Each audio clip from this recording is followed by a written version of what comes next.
Siapa dekat sini bangun pagi rasa perut berat, keras, kembung tapi masuk tandas rasa kosong? Termenung je. Bila makan, jalan boleh tahan. Bila minum, jalan boleh telan. Tapi bab membuang punyalah berjam-jam meneran. Ui, yang jenis dapat berak 1 minggu sekali je tu, tahulah perasaan dia macam mana kan. Ataupun lagi teruk, ada sembelit dengan muntah.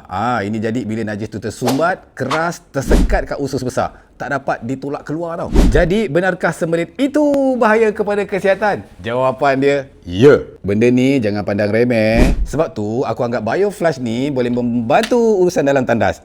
Dalam ni ada formula 3 dalam 1. Ada prebiotik, probiotik, postbiotik. Bagus untuk jaga usus. Ada produk kat luar tu hanya ada 2 daripada 3 formula je tau. Sehari sebiji je waktu malam, kunyah-kunyah, hisap-hisap, rasa oren, tak pelik. Sedap je layan. Esok pagi, selambak keluar lega. Jangan risau, dia smooth je. Tak sakit perut, tak memulas, tak sempat sampai tercirit dalam seluar. Perut pun rasa ringan, badan pun rasa segar. Link aku ada sediakan kat bawah ya.